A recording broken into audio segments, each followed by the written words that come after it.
Pro Boxing fans here with the man, London's very own Michael Venom Page. Mike, it's been a minute, man. It's been a long time. How are you? I'm good, man. It has been a minute. It has been a little while. Just focusing on the career, focusing on a few other projects as well. But going well. Can't complain too much. Listen, I've known you for a good couple of years. You started off in the boxing scene with David Haye, and I got to know you since then.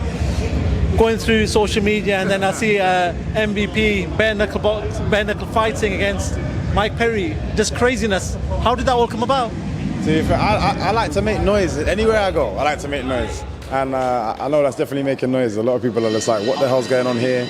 I knew it would be one of those kind of things. It's in full support of Bellator as well, which helps. You know, I'm not like this. Everyone's on board. Everyone's happy for me to do it. I'm just going to make a lot of noise, draw more eyes, like I like to do.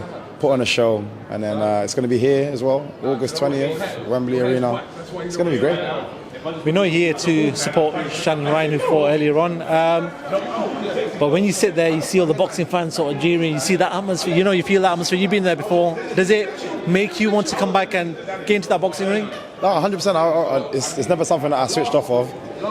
It's actually a lot of boxers that, there's a lot of the boxing kind of community in the back that kind of prevented me from doing it at the time, and now everyone's doing it now, so it's kind of like it's okay to do again.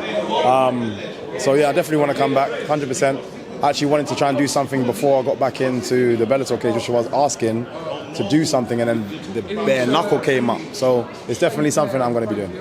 You've just spoke about it there, where things have changed since the last time you were in boxing. We talk about YouTube boxing kicking off. We just seen Vidal Riley, who's made his name off YouTube, had KSI in his corner. It's weird that I'm even saying KSI, who's initially a YouTuber, but these big people are fought in fights. I want to talk about one other person, Jake Paul, somebody who's come into boxing, and I thought at the time Eddie Hearn's going for a fight, going to make a bit of money on him, and he's going to shoot. He's actually now a promoted one of the best female fight in boxing. Well, what do you make of Jake Paul's presence in boxing? Well, to be fair, he's definitely a smart person. Initially, the way he kind of carries himself, you can just kind of dismiss him and be like, "Oh, this guy's an idiot," whatever. Certain things that he's actually championing, like better pay for athletes in mixed martial arts, I'm in full support of. The way he's promoting fighters and the stuff that he kind of comes out and talks about, stuff that he's doing in terms of helping this young lady get some of the biggest fights that you ever see for female boxing. I can do nothing but support him. Regardless of the person, I like to separate the two. What I'm seeing as him, in terms of what he's doing, is great for many people in the sport.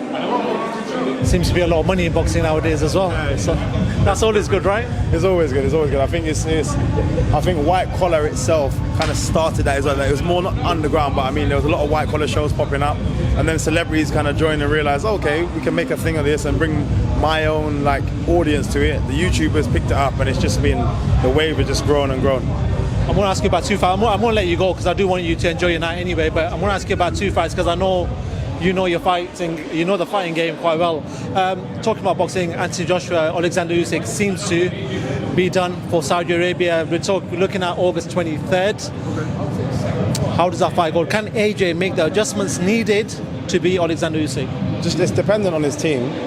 If they're gonna go back in and try to box, which they did the first time, which I still to this day don't understand what they were expecting.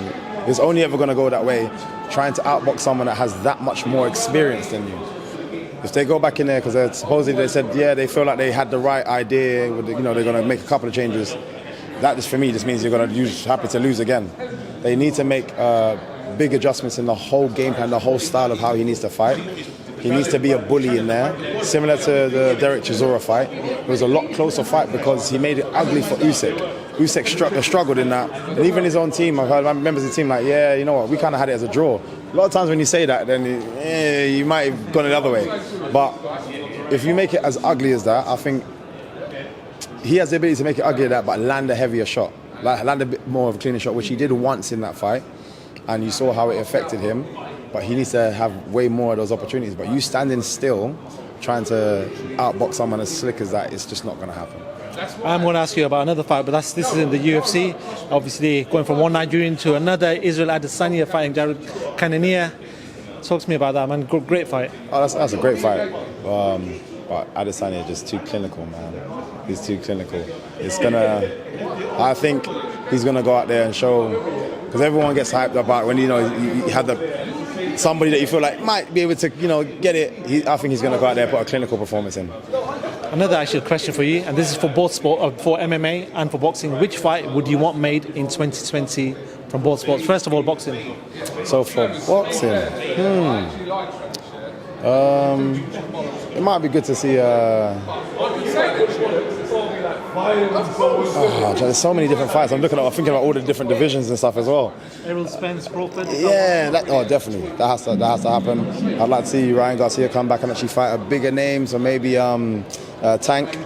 So that would be a good one. I know there's been talk, but that's the annoying thing. So much talking happens, and then with nothing, there's no end result, and that's so annoying. That's the one thing that's annoying about boxing. A lot of times when you create that kind of buzz, it ends in a fight.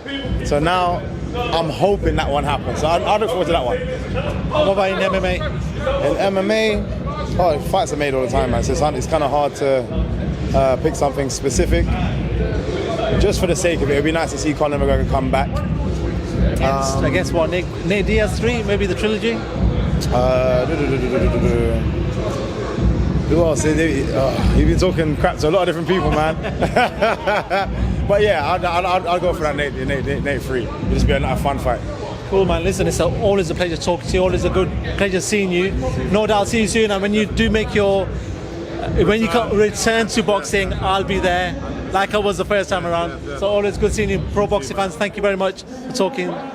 Michael Brendan Page, thank you.